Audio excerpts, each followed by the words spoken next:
GM. Welcome back to another episode of Solana Weekly News. Everyone. This is your weekly deep dive into the top stories shaping both the industry and, of course, the Solana ecosystem. I'm joined, as always, by our senior journalist and possibly the author of the best newsletter you can find out there, Finn Miller. GM Finn. GM Jack, how are we getting on, fellas? We are getting on excellent. It is a crazy week. I'm sure it's been the same for your charts as well. Mr. Thomas Balmers from just across the pond. How are you doing, Sam? GM, I am doing great. I just woke up not that long ago, and guess what? The market is green. It could be the bull market. I am excited. I've been having a great morning so far. I don't even know what to look at. It seems like there's green everywhere. How about you guys? There is green everywhere, both in the charts and on people's timelines and on people's outlooks. I think people are expecting to see greener candles going forward. It remains to be seen if there's another leg down or not. We are going to be discussing all of that today. I'm getting news that my audio might be a little bit choppy, so apologies in advance if that is the case. I might hand over to Finn to continue with the introduction just in a second here. But if you have missed the news from the White House, it all sort of started this week on Tuesday and Wednesday with some momentum shifts. And for our regular listeners, I want to say congratulations. If you have been here every single Friday, then you are likely having a lot of fun right now. We've been talking about DCAing. We've been talking about that momentum shift, about fundamentals never being stronger. So congratulations to you all. If that is the case, Finn, I'm going to hand over to you for the rest of the introduction. Do you want to start with a vibe check and a price check for us? Indeed, a vibe check and a price check. Well, the vibe check needs no introduction because one scan of the timeline, I think, tells you everything you need to know. The coins are up, the vibes are up, everybody's calling for new all-time highs. It's blown out the cobwebs of a bear market that's lasted probably 9-10 months.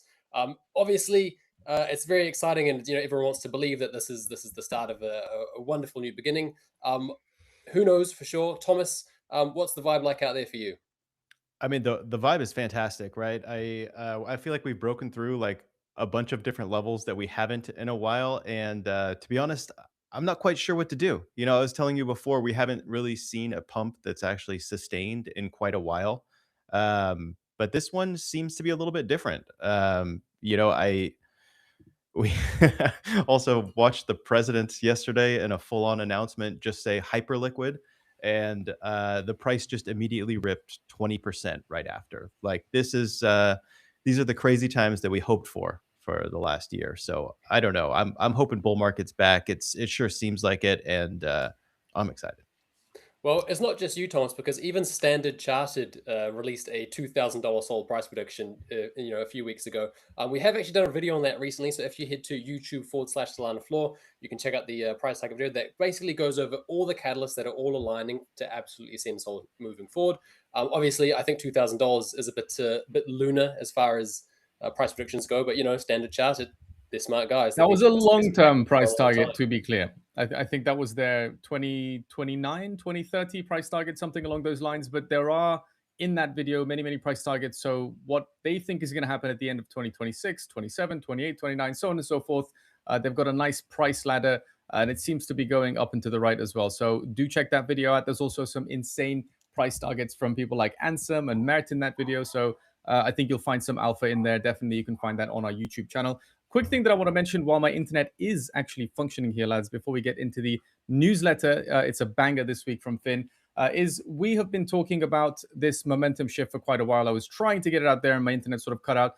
So again, apologies for that. But if you are tuning into Solana Weekly News every Friday, then you know that we've been talking about DCAing, being controlled with your positioning, but having a little bit of exposure to markets because we think something is on the cusp of changing as far as momentum, as far as sentiment, as far as the fear and greed index, as far as capital allocation, as far as the so-called smart money, which appears to be entering the room this week.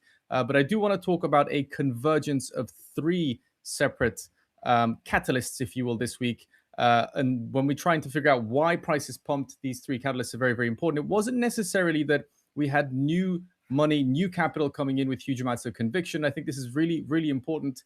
So don't go full max leverage because things can get very, very choppy out there, as you'll figure out in just a second. This was actually a massive short squeeze forced by multiple factors. One, as Thomas mentioned, was Mr. Trump in the White House congregating all of the tech, AI, prediction market, and crypto leaders, talking in a very bullish way about the Clarity Act finally getting over the line in September 15th, the vote is. But also, there's a lot happening with Scott Bessent and the Treasury. Now, they have decided that the $40 trillion of debt is maybe a little bit too much. They are going to double their buybacks from $2 billion to $4 billion. And that matters a lot because it means cheap money.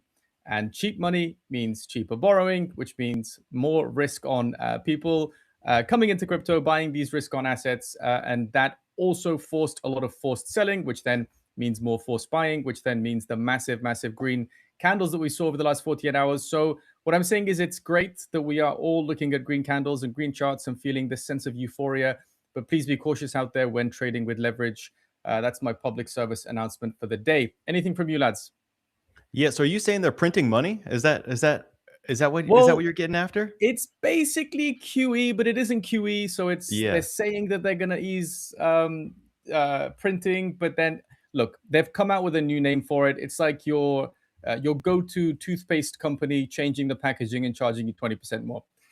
We call it Operation QE. Twist. Yes, it's QE, but it's not called QE. So be cautious. But I honestly think, we've been talking for a long time about this divergence of crypto price and crypto fundamentals. We've been talking about the same divergence when it comes to N2 money supply and crypto prices. We know that BTC and M2 money supply have been historically correlated around 90 to 96%, which means if the total amount of cash in the world goes up, governments start printing, then we expect the price of Bitcoin to go up as well. That hasn't happened for a while.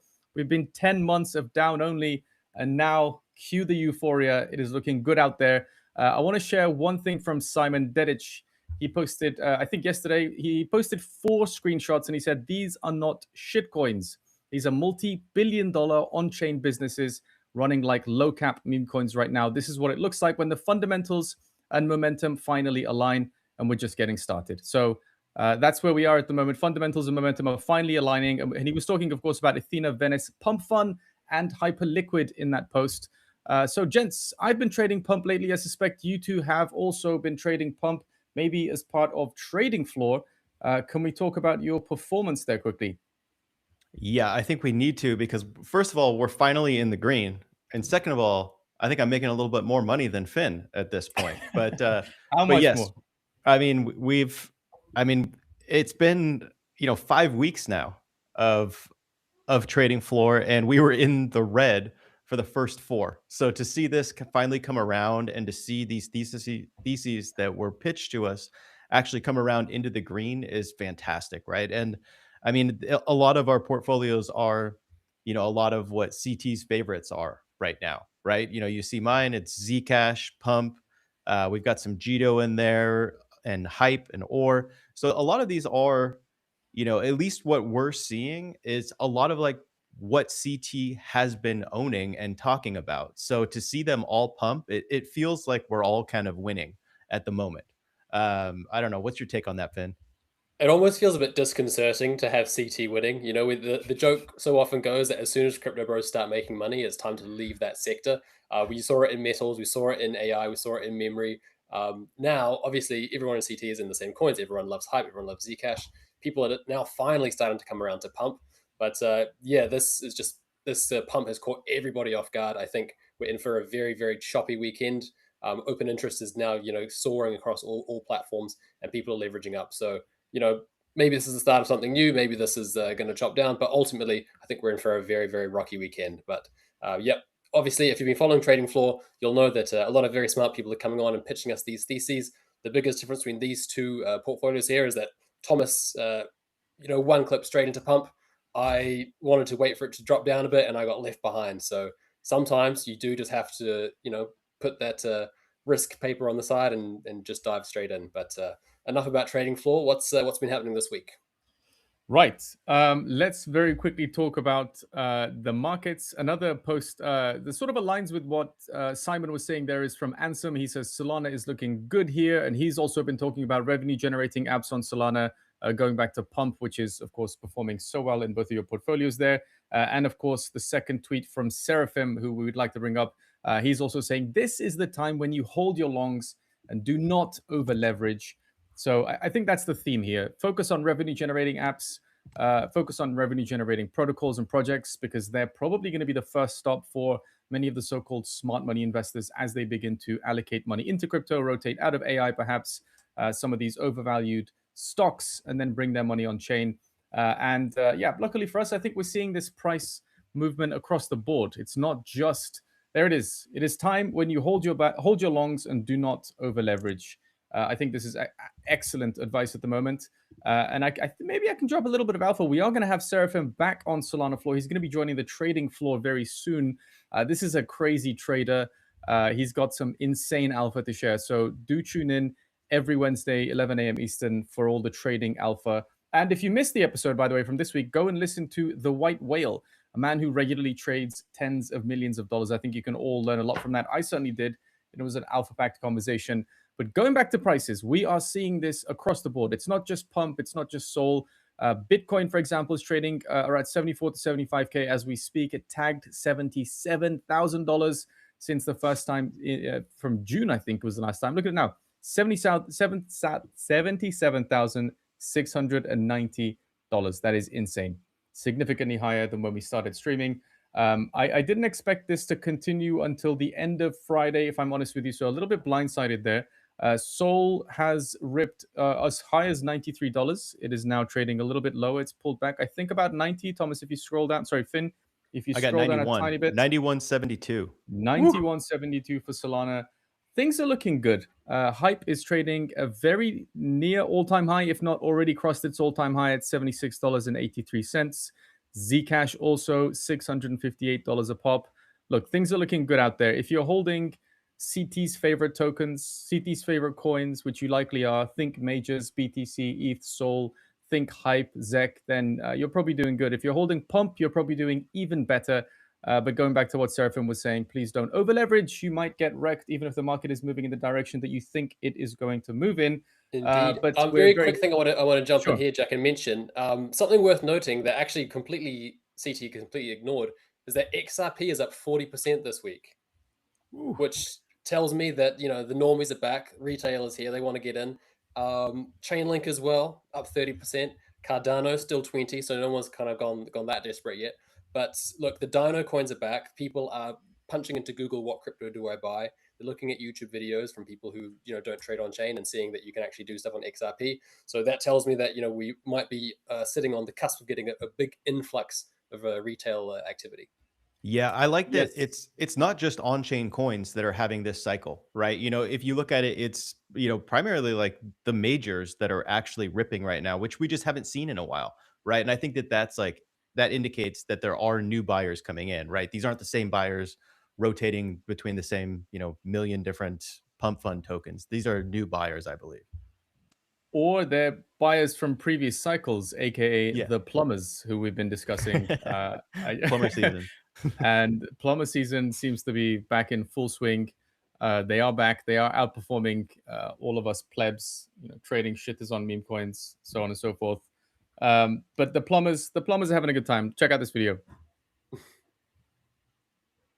Coming out of retirement and making more in one day than the meme coin zoomers have in 12 months. It has been a choppy, down-only period for all of CT. And you're right, Finn. Some of the biggest gains are being made on tokens that are sort of out of our purview, if you will. Interestingly, though, Chainlink's Sergey Nazarov was in the White House, and I'm not sure Link pumped quite as much as the Link Marines would have expected to, but perhaps because Trump actually singled out and named Hype. And then he mentioned also towards the end of that press conference, you'll be happy to hear that they might be considering to buy sizable amounts of other crypto assets, although nothing is confirmed yet. So please don't take that as gospel. Finn, Thomas, I think it's probably time that we dive into some news because 6 headlines. We're going to start with prices. Obviously, prices are everything at the moment.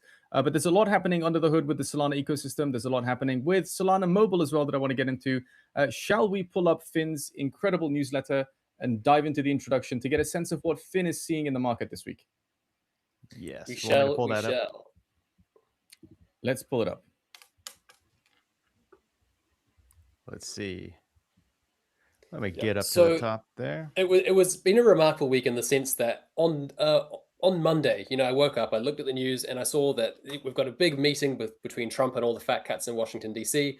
Open interest was back to pre-1010 levels, and it just seemed like the stars were aligning for something big to happen. Now, obviously, the difficult question was knowing, is that going to be up or is that going to be down? But I think nobody was ready for the face-melting rip that we actually got on BTC.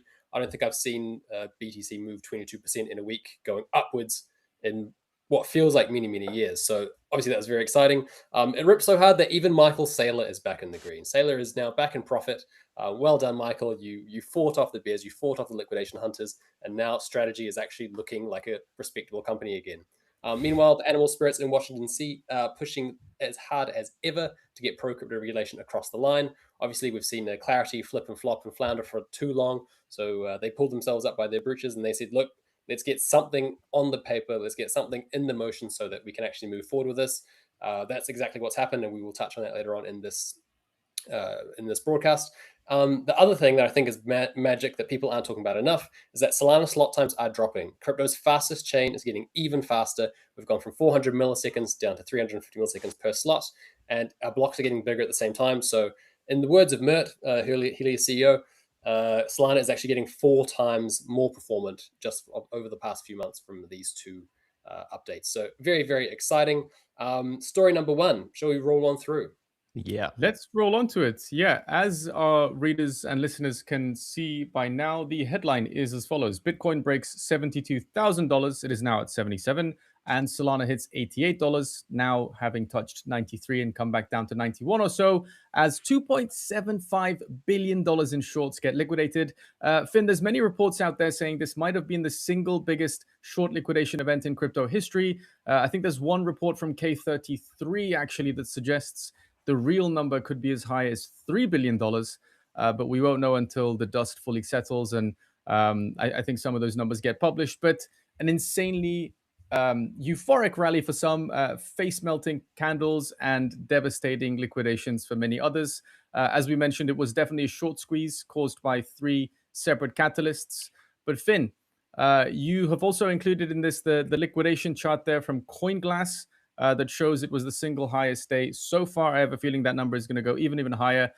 So talk me through what happened, and are we all happy, or are some people not so happy because they got liquidated because they were short? Well, obviously, I think the bears are in for a very, very tough few months, probably. I think this sensation that Bitcoin was going to go to 40K, while it sounded very, very popular at the lows, these bears have been absolutely carried out on a stretcher. It's remarkable because this article was written on Wednesday, I believe, and the title was Bitcoin breaks 72K. And, 2 days later, here we are, we're at 78K. Bitcoin's gone up 20% over the week. And this liquidation number here, 2.74 billion, over the past 3 days, that has gone up to 4.3 billion. So you're correct, Jack, to say that this was the largest short squeeze in crypto history, the largest single short liquidation event that we've ever seen. This is the reverse 1010. And I hope that the prevailing price action actually follows a reverse 1010 thesis. Yeah. As you mentioned, obviously, this was the result of several different things coming together at the same time. I think predominantly having, Trump and the guys in the White House and everybody at SEC saying, we need to get some regulation, we need to get some framework in paper on writing as soon as possible, regardless of whether the Clarity Act goes through or not, is the indication that, the game of shadows being played in Washington wants crypto to succeed, wants crypto to do well, and the market is catching up to that. Obviously, fear and greed index has spiked up, so we're almost on the verge of extreme greed territory. So this has been an incredibly violent move that has been obviously propelled by the short squeeze itself. We've even got the CFTC coming out, and they're also working hard to get hyperliquid into the US. So all the stars are aligned for crypto. Finn, I think this is a great moment to scroll all the way down to the bottom of this article. And you mentioned the CFTC there. I'm grinning because Mike Selig was also grinning in the White House. Let's have a look at this. People have come out with very interesting accusations and theories as to why Mike was grinning so much. I have one, but I have a feeling he knew that the reaction from the hyperliquid community would have been overwhelmingly bullish. And for Trump, I think it's net positive because you get a bunch of single issue voters in the US. But look at the grin on his face. Let's play this video. As the Brits would say, he looks absolutely chuffed. Chairman Selig authorized the first ever true Bitcoin perpetual futures contract on a CFTC registered exchange. First time. I understand that Mike is also working to bring Hyperliquid into the United States in a fully compliant and legal fashion. It's working. Unreal. What It's a basically like he smug face. signed his tweet. You know how they do at the end of a tweet, you say Hyperliquid? It's basically Yeah. like he ended his speech signing off with Hyperliquid. It's unreal. I can't believe it. It is. It is. I mean, congrats to all the hype bulls and anyone holding it, anyone trading it with leverage. I hope you've done good out of that. But the smirk on Mike Selig's face is very clear. He knows exactly what's going to happen in markets whenever Trump mentions something, let alone from inside the White House with all the crypto leaders there. So yeah, net positive, I think, for you know. Oh, I think we lost you there, I Jack. think we might have lost Jack there. But look, I want to jump in there. I have a question for you, Thomas, because bringing Hyperliquid into the United States, to me, obviously it sounds very bullish, but does that mean then that to access Hyperliquid in the United States, people and citizens of the US will need to KYC to do so? Because I think, a regulatory body like the CFTC, like the SEC, I'm not sure that they want anonymous people trading, ridiculous amounts of money on a decentralized exchange without having any kind of legal regulatory paper trail against that. So do you think that Hyperliquid coming to the US hinges on some kind of KYC method being integrated there somehow? I don't know. I mean, I think when it comes down to it, people are already using Hyperliquid in the US, and I'm assuming that everybody knows this, right? You use a VPN, you can get onto Hyperliquid. It's not that hard. So I think there's a couple ways they could do it, right? First of all, just make it legal. I don't see why they wouldn't do that. If people can already access it and you just press one button to turn your VPN on, it's not that hard to do. The other would be like maybe they have like a special US version where it is fully compliant to where, maybe it is KYC'd. I think both of those scenarios are bullish for Hype when it comes down to it, right? I mean, I think Tether is doing like a special stablecoin, for that's more US compliant than Tether. And, it could be that that's the way that they have to do it in order to stay compliant, but that's still a good product, right? I think that would be bullish. But for some reason, I actually see it being more like them just opening up to the US rather than having to do a whole new platform. I don't know. I could see it going either way. Which way do you think? Do you think that it does come down to those two options? Yeah, I think I'm not well enough equipped in my knowledge of US regulation to make a very, very firm stance on that. We have seen in the past, we've seen Binance.com and Binance.us, Yeah. operate as two quite distinct entities. Feel the same with FTX. Every exchange goes through the same process. I think that requiring KYC would be a bit of a blow to Hype in general. I think a lot of people have enjoyed that, decentralized permissionless trading platform without needing to provide their identity. But I think ultimately that's where the future is going. If that's what it takes to get crypto continue to grow, then that's a sacrifice I think that people have to make. Yeah, and I mean, I think that just that alone, like a lot of people are saying that's a headline, right? Like don't trade the headline. But I think that headline like has some substance to it, right? Like I think that fundamentally changes Hyperliquid, right? Like first of all, they're going to be making it legal somehow. We don't know how, but that also like kind of gives the green light for institutions to buy the ETF, right? Like I think that leads to a lot of bull market mania happening. So I mean, I see it going very well in my mind, but we'll see. I mean, the whole market is just ripping right now, and that just seems like a solid part of it. Yeah, and we've got a good comment here from New Type Trader saying, if Hyperliquid is coming to the US, will that allow Phoenix trade into the US? I think pound for pound, yes. I think actually Phoenix, given that it's on Solana instead of Hyperliquid, it's arguably more decentralized. We've got a lot more validators. They're spread all over the world. We don't have 20 co-located operators, sitting in one room in Tokyo. So I think from a decentralization standpoint, I think Solana-based perp dexes are better equipped to navigate that regulatory hurdle for sure. Yeah, I would assume that the way that they've been kind of getting all of this legislation passed, it's for perps dexes, right? Like you could tell in the way that Trump was talking about it, like he was basically saying that category we're going to legalize is what I took that as, and where all of the Solana dexes or perps dexes will benefit from that. And I do want to give a shout out. I know Flash Trade is kind of winding down or might be getting sold, but they were my favorite because you didn't have to turn your VPN on to use it. They were the only ones bold enough to just say like, whatever, come use us. So there were perp dexes that you could use. And I believe even Coinbase is integrated Hyperliquid now too. So I don't know. I think that perp dexes are incredibly popular, and they're going to come to the US whether the regulators want it or not. So they're coming. Well said, well said. I think with that, we can probably push on to story number 2. Obviously, Solana is the powerhouse and the performance machine that it is, and it's getting even better, Thomas. So this is a fantastic story. Solana embraces 12.5% speed boost with slot times dropping in the next 48 hours. Now, this was written earlier in the week. Since that time, this speed boost has been implemented. Slots have dropped from 400 milliseconds to 350 milliseconds. And this is a fantastic little chart that's available on solana.com/200 milliseconds, I believe. Here you can see the heartbeat of the network. You can, you get a little pulse every time that a new slot is begun. You can see where we drop from 400 to 350 milliseconds, and you can see which programs are actually using so much of that block space. And I watched this for a while, and the same names kept popping up. It's Phoenix, it's Jupiter, it's Pump. These are the programs that are really dominating much of Solana's block space. And ultimately, faster chain means we can put in more transactions. If we bulk up the size of these blocks, then we can fit in more transactions there as well. So massive performance increase across the board. Very, very exciting. And I did look at some calculations, and if we follow the same rollout trajectory that we saw in testnet, we could have the Solana mainnet running at 200 millisecond slots in the next 8 epochs, which is probably going to be, let's say, around 3 weeks. I think I calculated to around September 1st. Obviously, I don't think it's going to roll out that quickly because on mainnet, you need to do things a wee bit differently to testnet. Obviously, the same rules don't necessarily apply, but everybody on Solana, I think, is eager to get this down to 200 milliseconds per slot. We get a faster chain, we get a more performant chain, everybody wins. Obviously, there's going to be a bit of a tough moment there in between for validators while they're waiting for AlphaGlow to roll out. But ultimately, this is in Solana's best interest, and the chain is only going to continue to improve.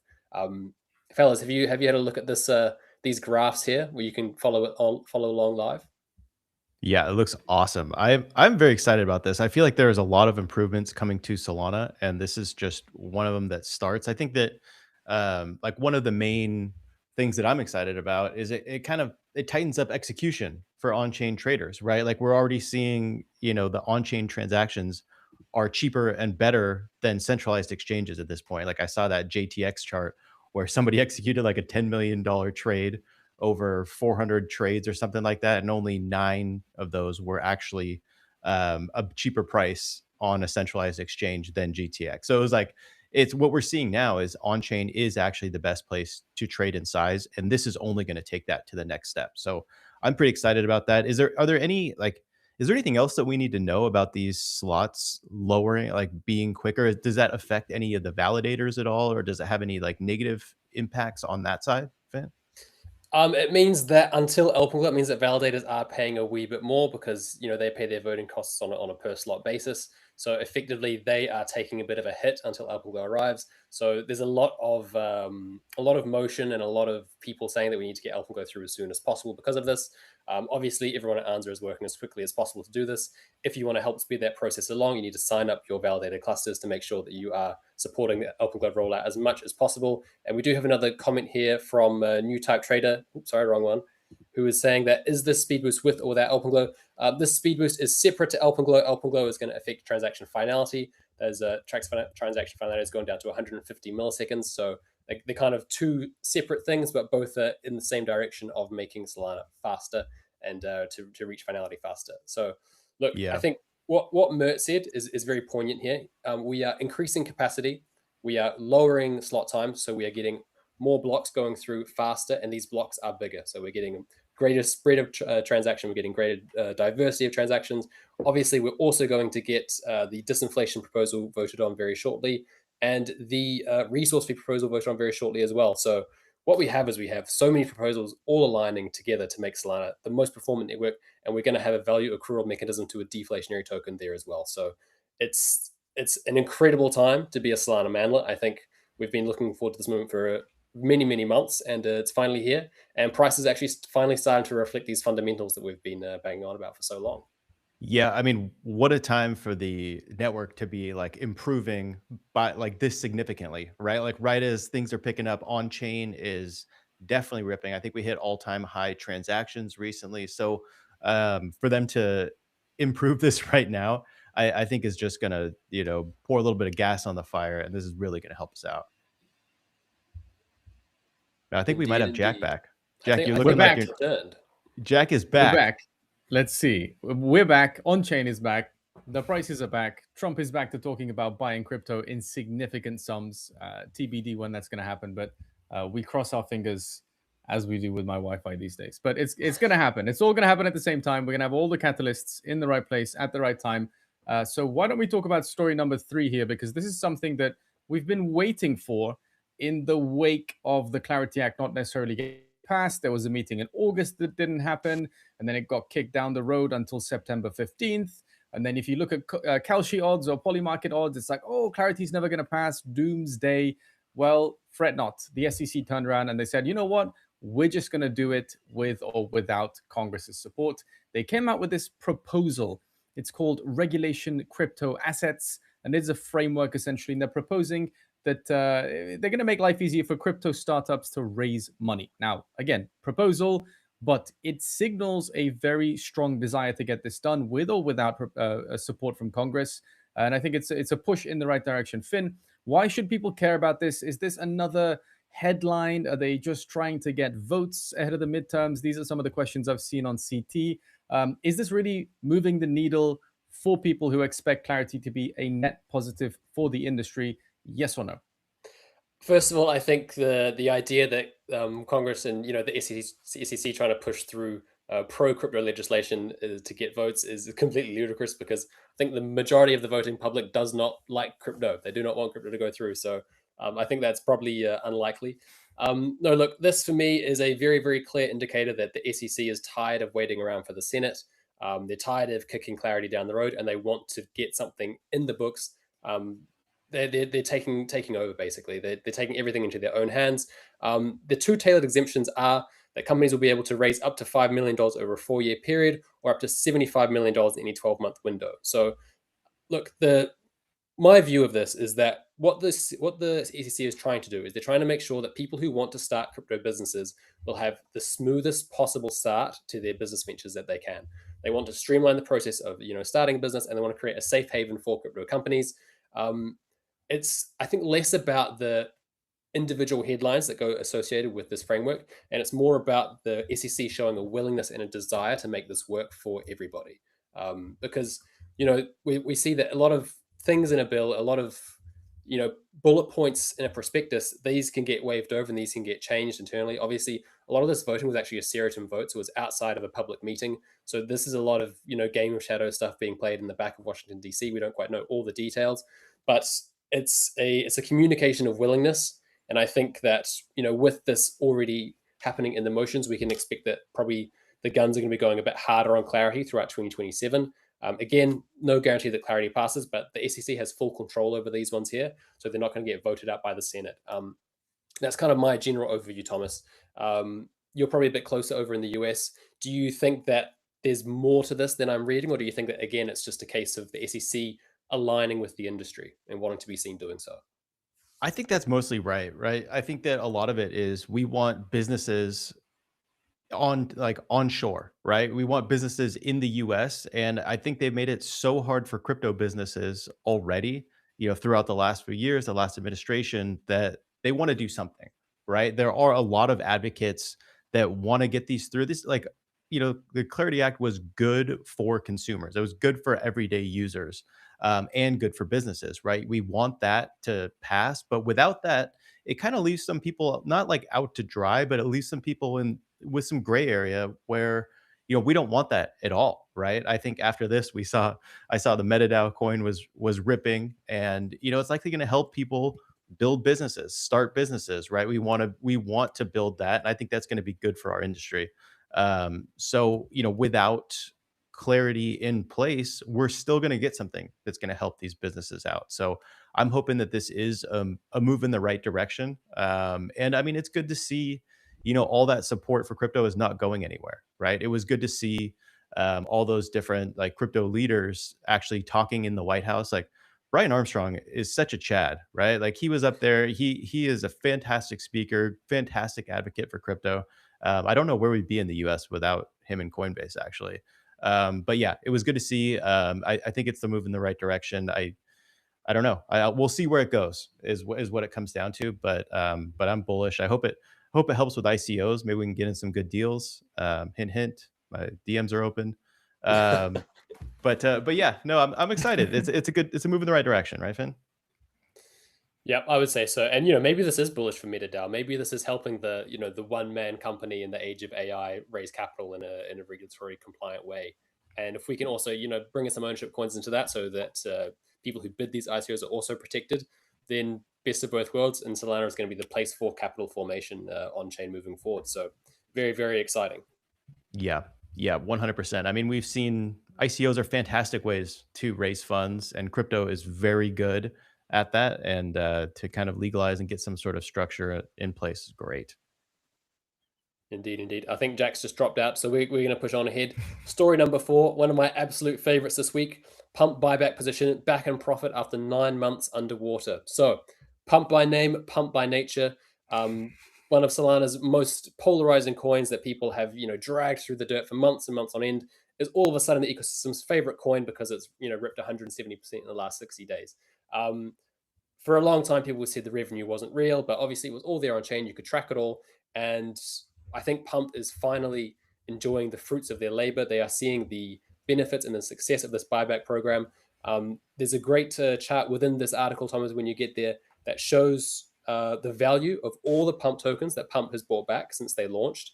And look, it's been underwater, it's been underneath that red acquisition cost line for months and months, 9 months, and it's finally peaked over. Pump has spent $430 million on buybacks since they launched, and all those tokens have been burned. That's all been kicked out of the supply.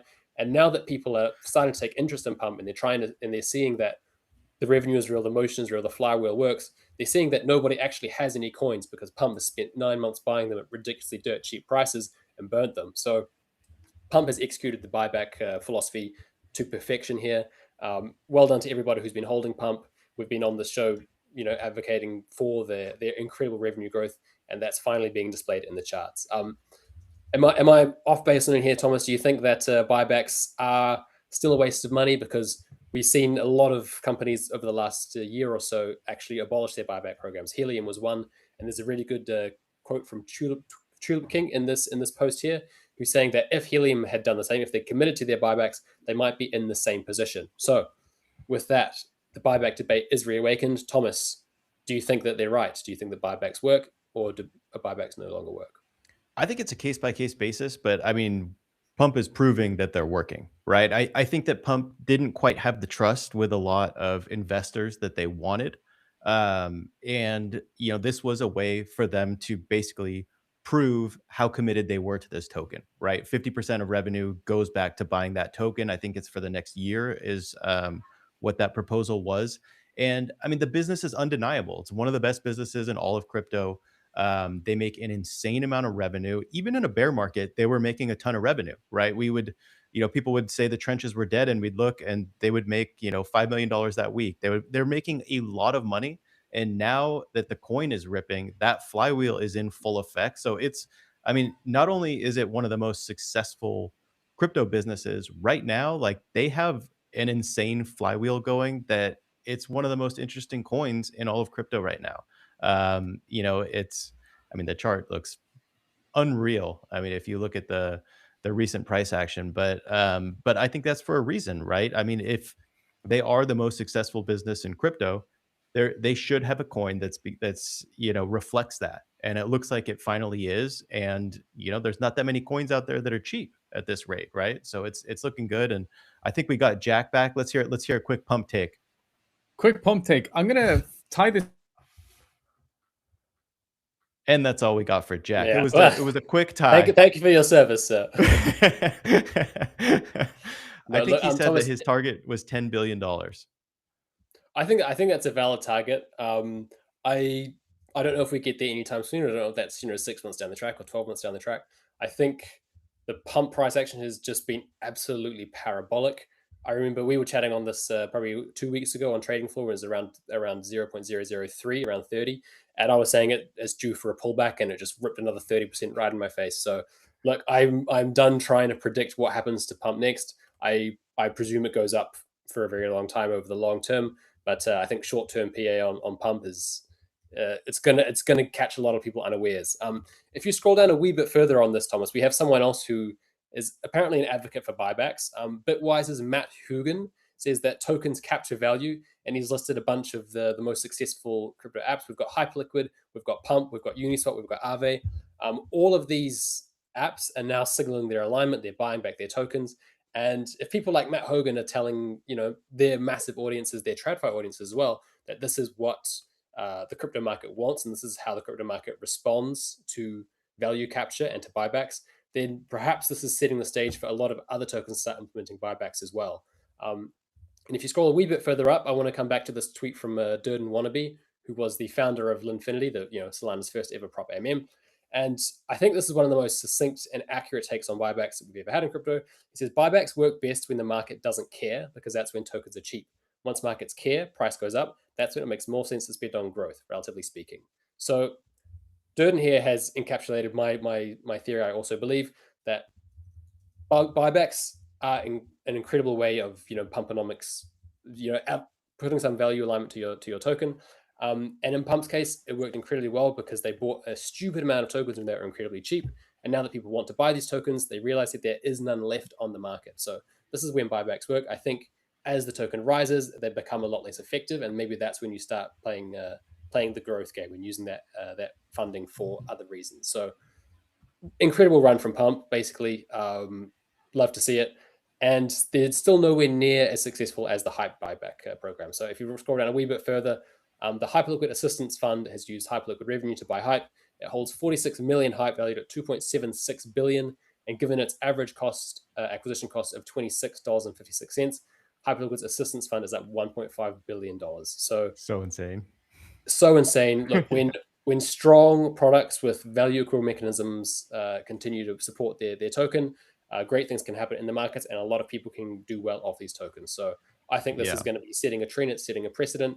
And I think a lot of products and protocols will follow this model in the coming months. I think it's a great model. I mean, it explains the violent moves that we're seeing, right? This brings me back to trading floor. I know we keep bringing this up, but we had Yash on, and he pitched us Pump, and he said his first take profit was $4 billion market cap, and his next was 10 billion.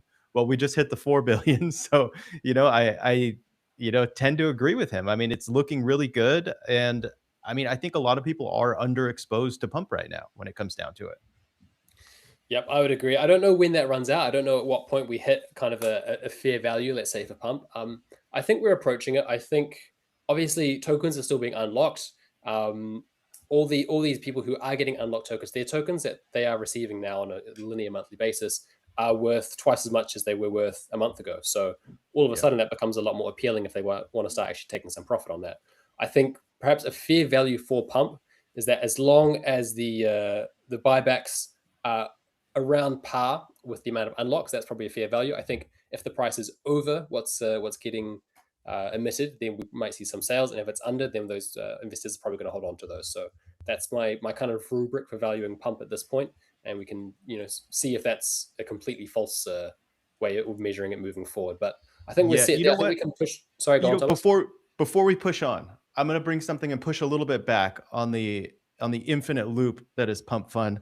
The Pump Fund token is doing great. The business is great. But if you look at the actual tokens that are going on there, the Pump Fund trenches are miserable. Like my bear case is that all the investors take a look at, all the tokens that are being launched there. It's just like snipers and bots, and things that just basically end up going to zero. Right. I don't know if that was just like a bear market time for the Pump Fund trenches. But if you look in any of the trench chats or you talk to any trenchers, they're actually looking at, Robinhood and Base, because Pump Fund is so dominant on Solana, and the tokens just don't do that well, and maybe that's focusing on new launches, not tokens that are established, and, they have their own, whatever. They have other businesses as well where they make money. But I would say that the counter argument is, if you look and try to play the Pump Fund trench game, it's pretty brutal. Like, how do you square those? This is actually part of why I thought that pump would pull back around that $0.003 mark, and it didn't, because pump makes money, and pump is appealing for people to go and trade on when people are making money. And if you start opening up the app and see that everybody's losing money because the majority of traders are on Axiom, bundling up a whole bunch of coins and farming them out before they get to 100K, then if people stop making money on meme coins, people are going to stop trading meme coins, and then platforms like pump are going to stop making money. So I think there needs to be some kind of balance. I think the meme coin spirits of the world, they need to see enough wins, they need to see enough consistent wins that happen on Solana for that to stay here, because otherwise it's all going to bleed over into Robinhood, it's going to bleed over into BNB, and we've actually seen this in recent weeks. So pump in many ways has become a victim of its own success in this case, and that a lot of people use the platform to milk retail traders of their hard-earned shekels. So Yeah, it's a balancing game. I've brought this tweet on screen here. Hasib Qureshi, friend of the show, obviously very, very well-reputed VC over from Dragonfly Capital. He said, "They told you tokens were dead and not coming back. Still here, still early." Great take, Hasib. Jack, anything you want to add on that if you're around? Yeah. Listen, Hasib has come out and taken the other side of the argument to the consensus so many times, and he's been right so many times, not just on his own portfolio and in the past as a sort of contrarian poker player, but if you look also at Dragonfly's investments and the amount of retail who followed them into investments that are now also in the green, I think it becomes very, very clear that both Hasib and people like Rob Haddock over at Dragonfly know what they're talking about when they say we're going to invest in this company for the long run. We're here for 5 to 10 years. They've probably done their research. So no, tokens are not dead. They're not even close to being dead. In the space of 72 hours, Bitcoin alone, for instance, erased I think 8 to 9 months of pain, of bleeding. Has been mentioned at the top of this stream. Even Sailor is somehow back in the green. Bitmine, you've got Ethereum pumping, I think over 20% on the week now. And then the deeper into the Solana ecosystem you get, the more you're going to see all of these tokens that accrue value, that have buybacks, that are generating revenue, are also pumping massively. So Hasib was right, Dragonfly was right, and I'll leave it at that. I like it. I like it. Yeah. And, thinking more about what I just said and how I brought up the pump fund trenches, that could just be my mid-curve take, right? The left side's buying it because of revenue and the right side's buying it because of revenue. And maybe that's all that matters. I think that's pretty good argument. I think we also have to see where that revenue comes from and what happens to those people who are playing that game. But look, ultimately, there's something very Lindy about pump at this point, and that, as we've mentioned before, they've shrugged off so many competitors. They are the de facto cultural, central pillar of the meme coin economy, and pump is a proxy bet on meme coins continuing to be popular. And if people see success stories, they see things like the new Uli coin where QWERTY, ripped a $1 million P&L in a matter of 4 or 5 days. People are going to want that, and people are going to come and trade meme coins. Pump is the proxy for that investment thesis. Yeah, 100%. 100%. It seems a lot easier to make money by just holding the pump token than by buying any pump tokens, which is interesting. That's one way of playing the game. We'll come back to the newsletter here. Story number 5, put your idle cash to work in Seeker's USDC earn vault powered by Kamino. So I love this, guys. Obviously, we use our Seekers every single day. Seeker is, one of the most ambitious projects that we've seen across crypto in the last few years. And now every Seeker user is getting a dedicated vault for the USDC in their seed vault wallet. This is great because, you have your USDC, it's sitting in your wallet, it's not doing anything. Meanwhile, inflation is, sending it to zero proverbially, and you can be putting this money to work. There's no point having USDC sitting in your wallet not doing anything. So Seeker has joined forces with Kamino. They've given us a seed vault wallet vault where you can earn anywhere between 4 to 6% on your USDC. There is no minimum deposit, there is no withdrawal fee, there is no lockups. So if you've got USDC on your Seeker, you might as well go in and use that there. It's capping off what has otherwise been a pretty massive quarter for Solana Seeker. Obviously, Seeker Summer has been in full swing. Jack and Thomas, you guys both talk to a lot of builders over in the Seeker economy on a very regular basis.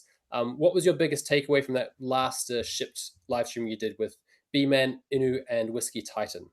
Oh, if you're not man. using it, Okay. you're leaving rewards on the table. If you're not learning how to build, you're missing out on massive upside because it's easier to develop an app and ship an app on Seeker than it ever has been. There's so many tools, and it's easier than it ever has been to get rewards simply by participating, by just using the phone, downloading new apps, testing new things, leaving reasonable reviews, thoughtful reviews, and you're going to get massively rewarded. It is one of the most lucrative flywheels to be participating in all of crypto at the moment, and the phone pretty much pays for itself. I think these are the key takeaways from talking to builders, from talking to power users, and people that want to become founders and developers and ship apps for the Seeker as well. It's just a super exciting time, I think, to be part of the Seeker ecosystem. And no wonder both Toli and Emmett and all the Giga Brains and all the Chads at the Solana mobile team are so bullish. I'm actually really excited to see what they do at Breakpoint this year in November. Last year, they had that massive spin a wheel and win a Seeker activation. So I'm super excited to see if they're going to be raffling off Seekers or if it's going to be some other reward system. But very exciting time to be part of the Seeker ecosystem. That's the key takeaway. And Seeker Summer, obviously, is, as you should know by now, a part of Season 2. So just because Seeker Summer is coming to an end at the end of August doesn't mean Season 2 is ended. Quite the opposite. It is in full swing. So go figure out how to get involved, whether it's using the app, downloading new apps, testing them, reviewing them, or shipping one yourself. A lot to do in the Seeker ecosystem. 100%. And here's something I really like, actually, guys, is that everyone who's getting rewards from Seeker Summer is staking them. 53% of all round one SKR that went out, that was given straight back to Seeker staking. So people are using their rewards and they're not just dumping, whatever airdrops they get. They are reinvesting in the ecosystem. They want to see it grow long term. So I think it's very, very encouraging. And great signs. I think Seeker Summer is doing incredibly well. It's a very fun way to be exploring the ecosystem. It really incentivizes you to go out and earn those badges and get those quests done. So I'm having a lot of fun with Seeker Summer. Thomas, what were you going to say? Yeah, I was just going to say that I love the builder economy on Seeker, right? I feel like there's just a bunch of users that are there. So, if you are building something in the Solana ecosystem, you should have a Seeker app, is what it comes down to. There seems like there's a bunch of builders. You have B-Man there who's working individually with a lot of these founders to help them actually ship their app, right? So I think that there is a lot going on there. I think it's like 5,000 to 10,000 daily users are on there. They're looking at the new apps. And it's just a great ecosystem, right? It seems like a very positive community, and I'm a big fan of it. If we go back to Kamino, I think that the idea of just having like a savings account on a hardware wallet is fantastic, right? Like I love that, a USD vault just like directly in your Seeker, like on your phone that you use with a hardware wallet. I love that idea. Are you using that at all, Finn? Because I just love the idea of that. Yeah, look, I think Seeker is a fantastic product, and is with everything we're seeing with hardware wallets these days. We're seeing Ledger and Trezor losing their data to everybody. We're seeing Cold Card get hacked by old brute force retirement attacks, whatever was the technical term. I feel better and better about using Seeker for that reason alone. Having the hardware vault sitting right there in the phone, I think, is a very underrated aspect of the design, and it's encouraging. It's what I want to be using. It's how I want to be engaging with the on-chain economy, and it's keeping me safe in ways that I think other hardware wallets cannot. Yeah, 100%. Yeah, I just did a hardware wallet video, and I mean Zach XBT, like the biggest security guy in all of crypto, said that all hardware wallets are garbage, and he said just use an iPhone as your hardware wallet, and it's like, all right, we'll take that to the next level and put a hardware wallet inside that phone, and that's what you have with the Solana Seeker, right? Exactly. I think it's something like 50,000 addresses and personal information of people that bought hardware wallets have been leaked this year as well. So it's definitely a little scary out there. And I think a lot of hardware wallets aren't necessarily native to Solana like the Solana Seeker is too. So I mean, just the security aspect of the Solana Seeker phone, I think, is incredibly intriguing right now. It makes a really good case for the phone, I think. So Yeah, I'd agree on all those counts. And there's one more kind of public service announcement I want to share with regards to Seeker, and that is that the team at Solana Mobile, they are rejigging the rubrics that measure activity across the ecosystem. Obviously, wherever you have rewards, you're going to have a lot of mercenary capital trying to farm those rewards and trying to extract maximum value from that as they can. The Solana mobile team, they are reviewing that, and they're saying, look, we are going to reevaluate how we score a lot of this activity. Obviously, I've got no idea what counts and what doesn't count. We can only theorize based on what we've seen before from teams all over the Solana ecosystem. Basically, do things that are organic and authentic. Don't just spam transactions, send them between your own wallets to try and get your transaction count up. Don't stake to a zillion different stake accounts, because it's very obvious. People see it, and it might actually penalize you long term. Ultimately, you just want to be using the phone organically. You want to be an authentic user. You want to do things that drive value to the ecosystem and show that you are long-term aligned with where Seeker is going. And if you do that, if you continue to do that, you're not going to have any changes to your activity level. And also, this is not retroactive. So if you've been level 5 up until now, you're not going to get penalized. That's not going to get changed. You're just going to have to make sure that you are adhering to the more organic activity that is expected if you're going to get some of these rewards. Love it. Excellent. Yeah, we love Seeker. And if you have any further questions about Solana Seeker and you want to catch up on all the rewards and all the perks that are available to you, head to the Solana Floor Seeker Hub. We've got all that information there. And if you want to hear what the builders are building and you want to know why you should join them, check out that Shipped episode. This was episode 2, I believe, of Shipped, where we chatted with Inno, B-Man, and Whiskey Titan about the apps they're building there over on Solana Seeker. Moving swiftly on, we have our 6th story of this week. Solana's tokenized equity market size hits $465 million as Sunrise brings healthcare stocks on chain. So, look, obviously, another week, another new all-time high in Solana's tokenized equity supply. Solana's RWA sector is at breakout velocity. It is the place to be trading equities on chain.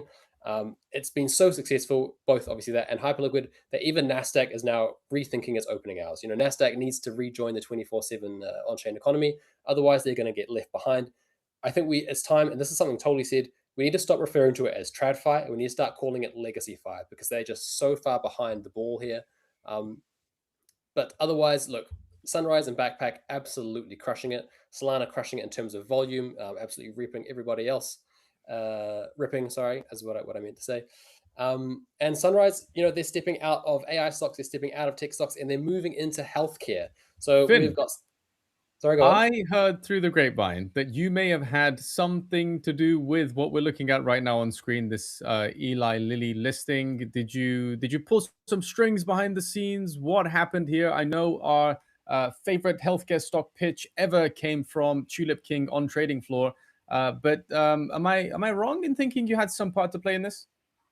Look, sometimes people ask me what I want to see on chain, and I tell people what I want to see on chain, and sometimes that appears on chain. I don't know if that's linked to this or not, but look, ultimately, there's some great Eli Lilly theses out there, and if people on chain want to be trading that, they should be able to do so. And now, thank you to Sunrise and Backpack Securities, we can. But here's the thing that really stood out to me, fellas. If we look at this chart here, this is the market share of all the tokenized equity issuers on Solana. Xstocks, Ondo, Backpack, you name it. Xstocks is the absolute leader in terms of supply. They completely dominated. They're over 80% of all tokenized stocks on chain. But if we scroll down a wee bit more, all the trading velocity is going through Backpack equities. Now, there's a few reasons this could be the case. One is that obviously there's the Frontier Traders trading program. So, people who trade these stocks a lot, they can win extra rewards. The other thing I think is that Backpack and Sunrise, they've got really concentrated liquidity on a select range of stocks, whereas Xstocks has been a lot more broad. And at the same time, Ondo obviously has got the broadest range of all, but they have RFQ instead of live on-chain liquidity. So that is less popular for a lot of on-chain traders, especially over the course of the weekend. But really a staggering statistic here. You can see that Backpack and Sunrise doing the Lord's work, bringing all of these securities on-chain. And, the proof is in the pudding. Solana is the best place to trade tokenized equities. And given that we have the best execution on, large caps like Solana and Zcash, I think we're not too far away from Prop MM starting to spin this up as well. And we get best execution across all networks for tokenized stocks as well. Thomas, do you think that having so many different issuers is net positive for Solana? Or do you think that actually we should put all our eggs into one basket and just go with one issuer? I think we need more, right? I think that the competition's gonna help, right? We want the best product. We want to be trading these with the absolute best liquidity.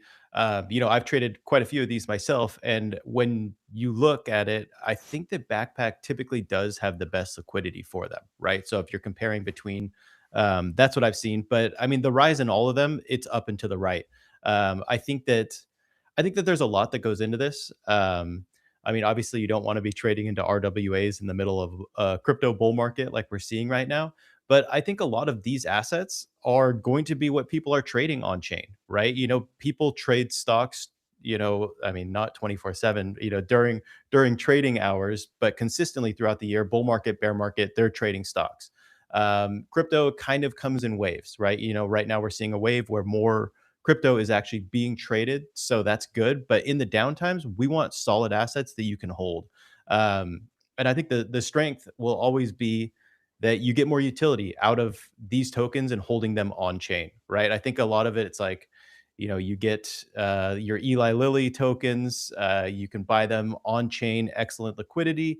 And then if you want to borrow some money against it, you can. If you want to leverage it, you can really easily. So I think that a lot comes out of tokenizing these, and I'm really excited about it. I think this is probably going to be the majority of what's traded on chain in the future. I think this plays a big future in all of Solana.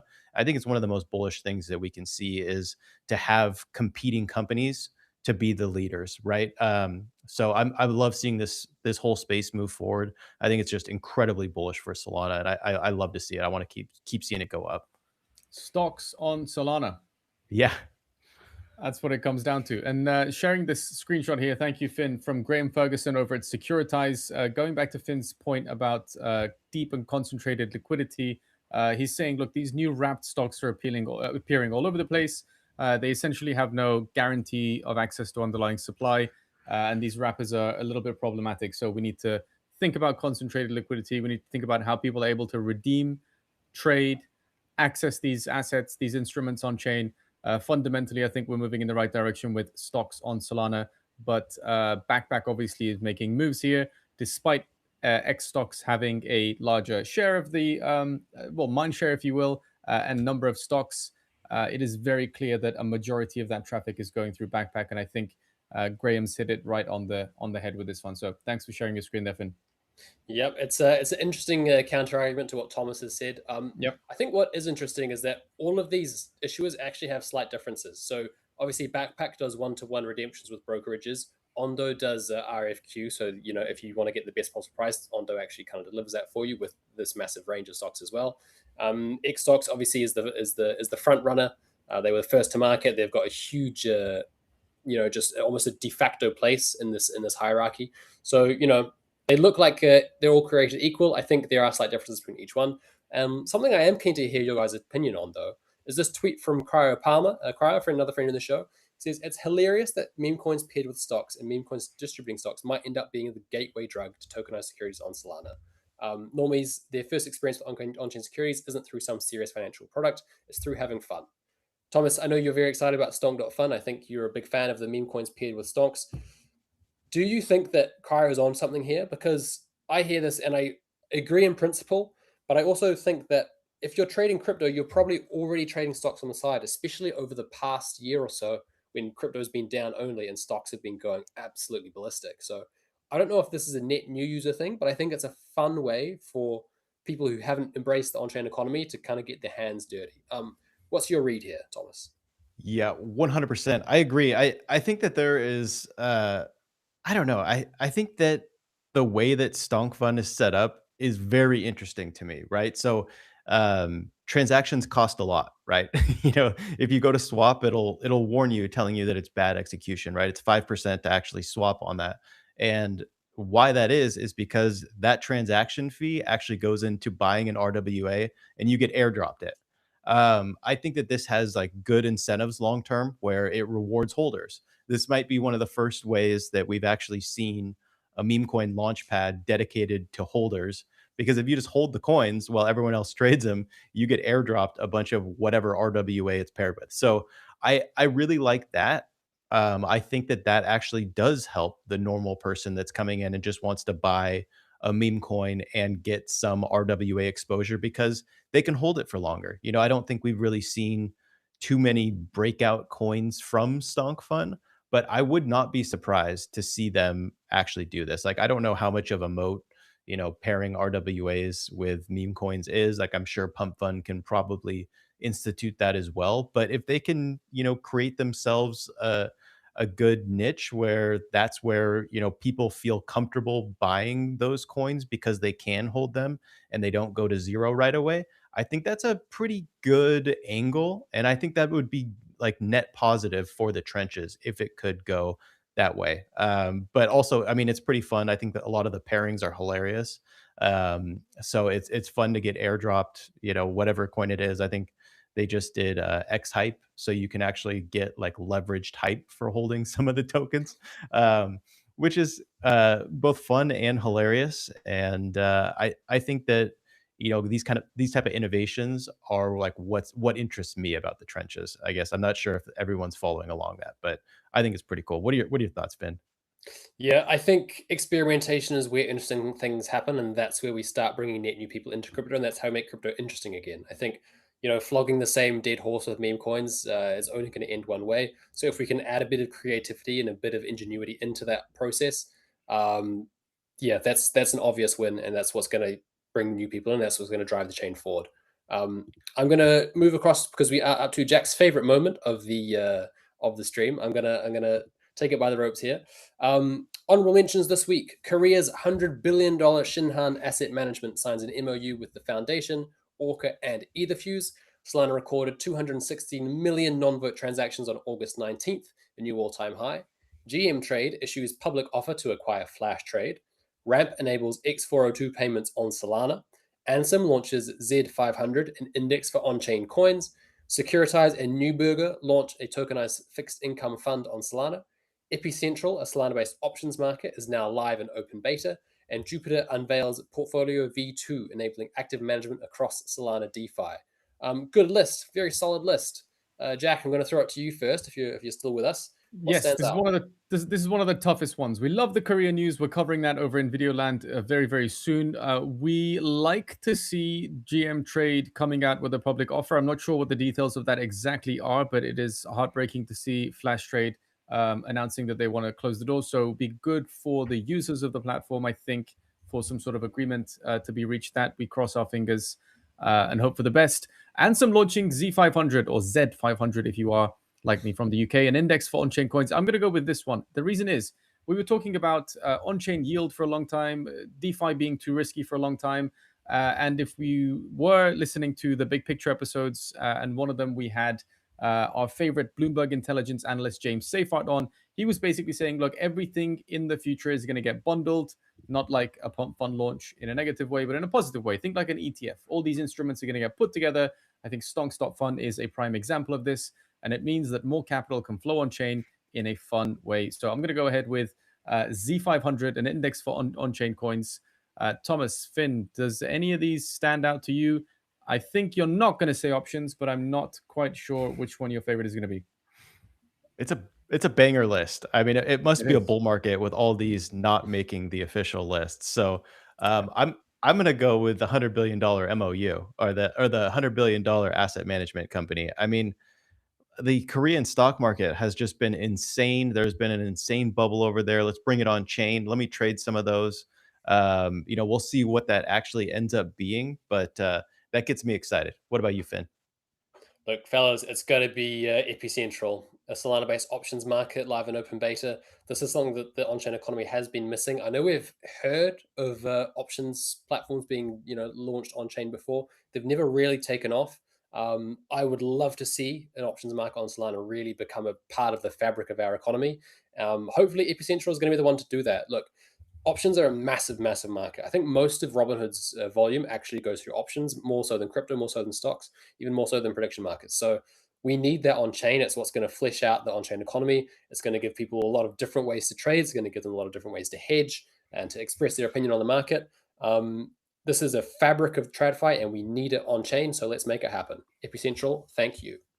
I love that. Yeah, you might need to teach me how to trade options on trading floor at some point, because I don't know. I've never traded them. I trade perps if I want leverage, but this seems like a more interesting way to do it. Well, it's a more established way. I think perps is kind of the new man's, the Gen Z equivalent almost in many ways, is what some people have said. Now, You guys did a video earlier this week. Sol to $2,000. Sol Chartered thinks so. Guys, what's behind this this borderline ludicrous long-term price prediction? It is ludicrous. It is absolutely ludicrous. Before October 10th, which we don't want to talk too much about, we had spoken with Anthony Scaramucci, who said in the long run, $2,500 is possible. And Standard Chartered's long-term price target for Sol is based on similar inputs. So massive amounts of agentic commerce being done on Solana, which, as we know, is faster and cheaper than Ethereum. And that's sort of the crux of it, is automated payments systems that are being built on Solana. And they think that this is going to potentially 100x in scale over the next 5 years, 4 to 5 years, which could theoretically mean massive amounts of value accrues to Sol, the L1 as a whole, because we're seeing massive amounts of app generating revenues already. And then with the compute unit limits also increasing, they think this is a possibility. Now, this is definitely a bull case.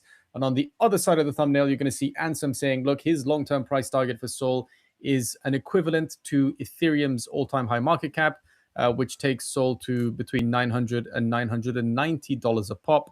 Either way, I'd be happy with any of those. Any objections to $900 per Sol? No, It we seems would. a lot. You guys. It seems like a lot. Yeah, I love that target. I love the idea of a crypto token that you never have to sell. You know, like I've been thinking, like, what possible token would I never have to sell? If that was Solana, that would just be a dream, right? You know, everyone sets their selling targets. You always have to sell because everything always rips up and then dips. But what if it didn't? You know, like no one ever talks about that. You know, what about a super cycle? I mean, billionaires do this all the time, right? They think Amazon, Jeff Bezos, think, Yeah. I don't know, Tesla stock with Elon Musk. They never sell it. They borrow against it. The value continues growing, and their ability to take out cheap loans continues, and they build new businesses. If I can deposit my soul into Kamino, for example, and borrow cheaper and cheaper amounts of USDC against it, then hallelujah. I think that's definitely something I'm going to go with, especially if the underlying is racing up towards $900 a pop. That would be a happy day. Yeah, And especially if what you're borrowing is also getting devalued at an unprecedented pace. So, you know, There there's you that go. as well. Win, yeah, and I mean, win. if you step out of, like, you know, being deep in the Solana space, like we are, right? It's a pretty like asymmetric bet when you look at Solana, right? You know, the trade all things at the best execution price on one place. It's pretty awesome, right? You know, if it fulfills its vision, like why not have a $2,000 target? You heard it here first. TB is bullish. He's saying we're going to 2000 at some point with an asset that only goes up and you never have to sell. Make This it is not happen. financial advice. Anybody, please, you know, this is for informational and entertainment purposes only. But thank you for the bullishness, Tom. You have you've seen the candles from this week, and you've annualized that revenue. Let's say It's a super cycle. It's a super super cycle. I'm cycle. channeling the inner bull. You know, all it took Let's was one go. green candle. Speaking of inner bulls, Thomas, earlier on this week on the trading floor, we had two incredible guests. We had White Whale and Function. Some very illuminating conversations, obviously talking more about psychology and how to trade with White Whale, and then really digging into the trenches with Function over there. What was your biggest takeaway from that conversation with both of these guys? Man, my biggest takeaway was how big of a Chad the white whale was. I mean, we were kind of going into this like, you know, usually we have somebody pitch one token to us and make a big thesis. He was like, I don't really want to do that.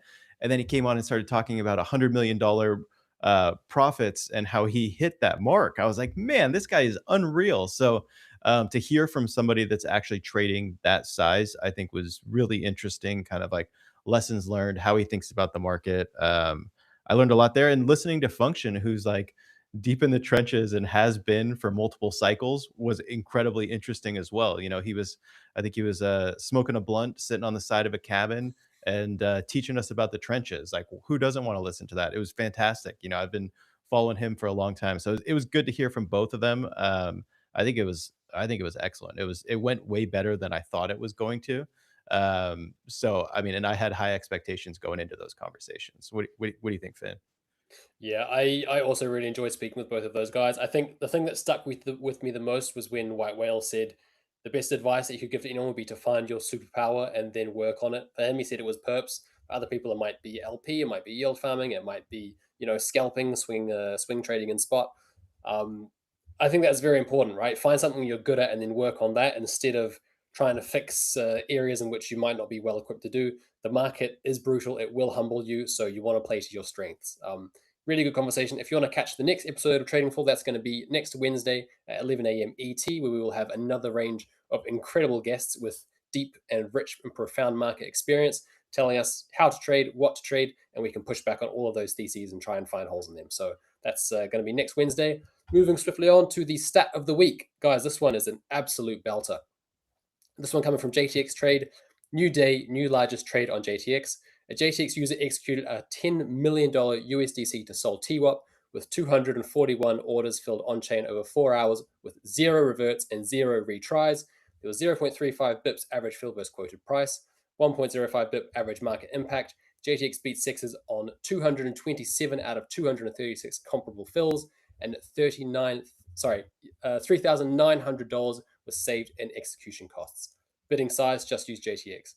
Guys, this graph is absolutely insane. That is massive. That is So absolutely crazy. massive. I mean, aside from the fact that he saved $4,000, the on-chain execution stats are just going up and to the right. Solana's ability to prove that it is the best place to trade and own any asset is unmatched, I think. So congrats to the lads making things happen at JTX. This is huge news. Massive milestone. Yeah, I said on Twitter underneath this one, it was like, this chart is a work of art and needs to be framed. I mean, this is awesome what we're able to actually do on chain. And the best part about this is like, we all have these tools to do this now, right? This is a $10 million transaction.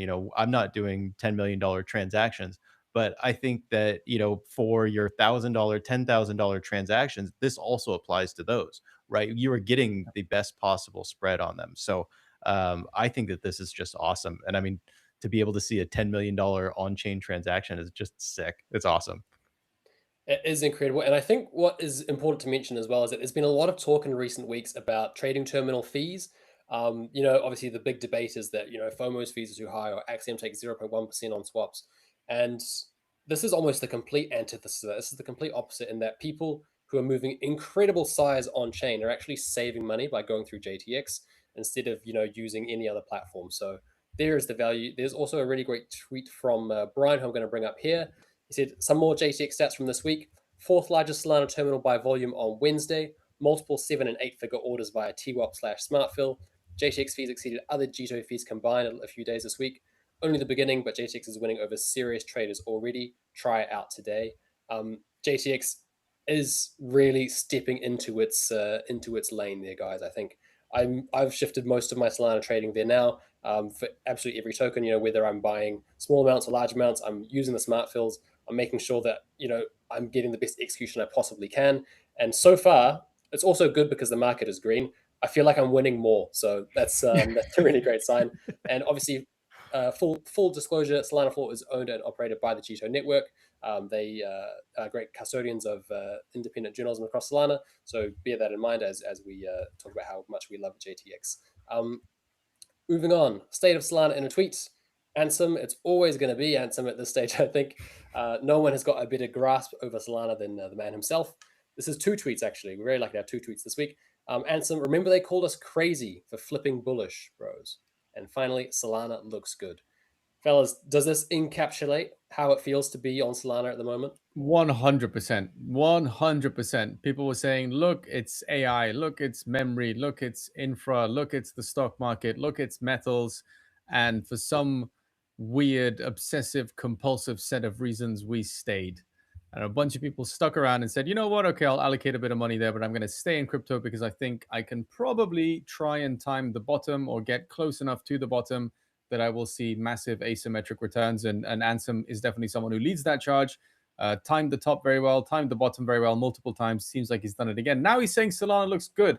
He sees blue skies ahead. We don't know if there's going to be a major pullback or not, but I think he might be right as far as where the bottom was. And a few of the trading floor guests also seem to think that, high 50s for Bitcoin, high 50s, high 50,000s, I should say, high 50s for Sol as well.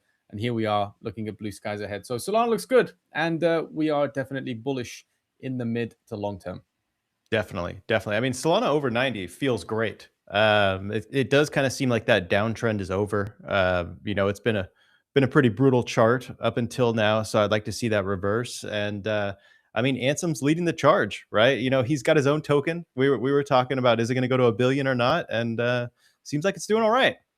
Let's hope so for everyone holding it. Yeah, full credit to Ansem, because he did manufacture that bottom. He was the bottom he wanted to see in the world. I think that him launching Ansem was really what started a lot of this on-chain activity, is what made people start taking notice again. It's what made people start trading memes again. And I don't want to give him too much credit, but a lot of this uptick in activity is what has brought us to where we are today. So well done, Ansem. You put your neck on the line, you called the bottom, and you created the bottom. So yeah, well done.